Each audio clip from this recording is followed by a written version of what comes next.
नमस्कार दोस्तों, स्वागत है आप सभी का आपके अपने YouTube channel SFP research SEBI registered research analyst firm में। तो यहाँ पे सबसे पहले मैं हमारे YouTube चैनल पे लेके आया हूँ।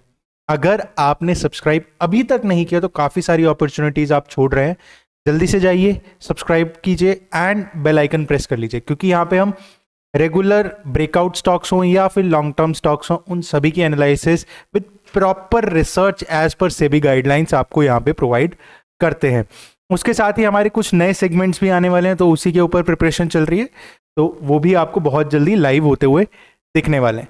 तो आज हम बात करेंगे एक ब्रेकआउट स्टॉक के ऊपर जो कि काफ़ी अच्छे पोटेंशियल के साथ इस वक्त टेक्निकली हमें दिख रहा है, उसके ऊपर ध्यान देते हैं। बिना किसी देरी के चलते हैं स्टॉक के ऊपर और जानते हैं कैसा मोमेंटम हमें आने वाले दिनों में मिल सकता है।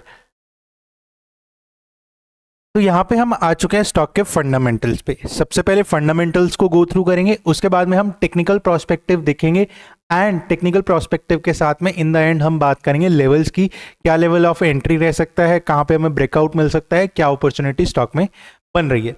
अभी अगर स्टॉक के नेम की बात करें, स्टॉक का नेम है एटमीज मेडिकल केयर सर्विसेज लिमिटेड। अगर मार्केट कैप की बात करें 3400 करोड़ का इस वक्त मार्केट कैप है। वहीं अगर हम बात करें तो 52 वीक साइड 350 का और अभी करंट प्राइस 248 चलता हुआ दिख रहा है। स्टॉक पी हमें 39.2 का दिख रहा है। वहीं इंडस्ट्री पी की बात करें तो 58.6 का है।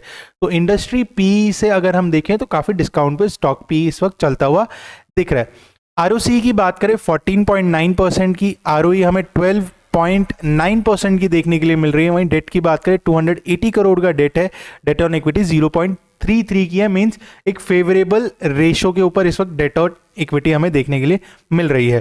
प्लेज परसेंटेज 0 है, मींस अभी तक किसी भी प्रमोटर ने स्टॉक के किसी भी शेयर को प्लेज नहीं किया है। अगर हम पेट्रोस्की स्कोर की बात करें, सबसे इंपॉर्टेंट रहता है 8 का है, मींस लॉन्ग टर्म प्रोस्पेक्टिव से स्टॉक अच्छा बन सकता है। अगर हम बात करें, देखिए कंपनी क्या करती है, कंपनी का देखिए एक तो हॉस्पिटल है, मींस अगर हम बात करें तो हॉस्पिटल बिजनेस से रिलेट करती है, जिसमें 541 bedded multi speciality care hospital जो है वो गुड़गांव में है। उसके अलावा और भी इसके ब्रांचेस हैं। अगर हम यहाँ पे क्वार्टर्स की बात करें तो कंसिस्टेंट ग्रोथ यहाँ पे हमें देखने के लिए मिल रही है।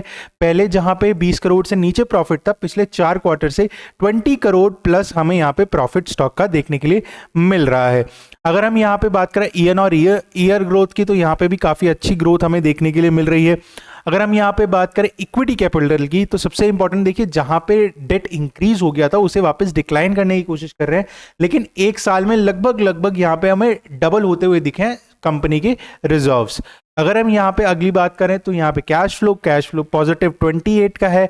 उसके अलावा प्रमोटर होल्डिंग सबसे इंपॉर्टेंट है। यहाँ पे प्रमोटर होल्डिंग की बात करें तो 66.53% की इस वक्त प्रमोटर्स के पास है। 0.37% इस वक्त एफआईआईज के पास है। मींस धीरे धीरे यहाँ पे एफआईआईज का भी इंटरेस्ट स्टॉक में आता हुआ दिख रहा है। डीआईआईज इसमें लगातार इंक्रीज कर रही है, 4.27% डीआईआईज के पास एंड गवर्नमेंट के पास 7.02%, जिसमें मेन इस गवर्नमेंट एंटिटी का है तो governor of Kerala and Kerala government के पास में यहाँ पे स्टेक हमें 7% का देखने के लिए मिलता है।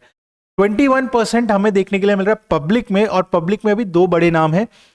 एक देवालिया चक्रवर्ती के पास यहाँ पे 3.29% एंड एटमीज मेडिकल सर्विसेज लिमिटेड के पास यहाँ पे अनक्लेम्ड जो है वो 1.69% स्टेक देखने के लिए मिल रहे हैं। तो ये तो ओवरऑल फंडामेंटल्स की बात होगी। एज पर फंडामेंटल देखें तो एवरेज टू पॉजिटिव हमें यहाँ पे देखने के लिए मिल रहा है। अब हम यहाँ पे चलते हैं स्टॉक के चार्ट पे। स्टॉक की चार्ट की अगर हम बात करें तो यहाँ पे क्या चीज हमें देखने के लिए, वीकली चार्ट में चलते हैं। वीकली चार्ट में आप देखें तो वीकली के 2050 EMA का रेजिस्टेंस और पिछले कई हफ्तों से उसके ऊपर क्लोज लेने की कोशिश कर रहा है। अभी अपर एंड के आसपास यहाँ पे स्टॉक चलता हुआ दिख रहा है। उसके अलावा अगर हम देखें तो अभी तक स्टॉक ने इस ब्रेकआउट कैंडल मींस इस इनसाइड कैंडल का ब्रेकआउट जो है लास्ट टू लास्ट वीक दे दिया था और उसी के ऊपर सस्टेन कर रहा है। अब यहाँ पे डेली के अंदर चलते हैं तो डेली में क्या हो रहा है, डेली में ये कंटिन्यूअस रेजिस्टेंस जोन जो कि वीकली के 20 EMA का बना हुआ है, उसके साथ ही एक सपोर्टिव ट्रेंड लाइन एंड मैं एक सपोर्टिव ट्रेंड लाइन जोन में कह सकता हूं कि उसके आसपास स्टॉक जो है वो सस्टेन करने की कोशिश कर रहा है। और सबसे इंपॉर्टेंट चीज अभी रिसेंट में यहां हमें गोल्डन क्रॉसओवर भी देखने के लिए मिला है, मींस जो 20 EMA है वो 50 EMA को क्रॉस करता हुआ दिखे, जिसकी वजह से यहाँ पे गोल्डन क्रॉसओवर बन रहा है। तो ये तो बात हो गई पॉजिटिविटी की। अब यहाँ पे हो क्या रहा है, पिछले 4-5 दिनों के हाई के ऊपर आज क्लोज देने के लिए मिला और लगभग अपर एंड के आसपास यहाँ पे क्लोज हुआ है, जो कि पहले जो था अगर हम बात करें तो हाईएस्ट एवर क्लोजिंग यहाँ पे स्टॉक की देखने के लिए मिली है आफ्टर 7 अगस्त। तो ये पॉजिटिविटी। अब इसमें लेवल्स इंपॉर्टेंट है। लेवल्स क्या है, लेवल ऑफ एंट्री जो यहां पे बनेगा वो बनेगा 252, मींस 252 के ऊपर अगर सस्टेन करता है तो यहां पे लेवल ऑफ एंट्री बन जाता है। क्यों? क्योंकि देखिए ये एक लेवल ऑफ रेजिस्टेंस है जिसके आसपास 52 के आसपास आया लेकिन क्लोज नहीं ले पाया, तो अगर उसके ऊपर सस्टेन करता है तो यहां पे ब्रेकआउट फॉर्मेशन हो जाएगा। साथ ही साथ 20-50 EMA का support and strong volume buildup भी हमें पिछले कुछ दिनों से यहां पे देखने के लिए मिल रहा है। ट्रेंड लाइन सपोर्ट है, मींस हम ट्रेंड लाइन के नीचे ही यहां पे एसएल लेके चलेंगे और एसएल जो बनेगा वो यहां पे एक तरीके से 232 के आसपास बनेगा, मींस लगभग 20 रुपए का एसएल यहां पे बन जाता है।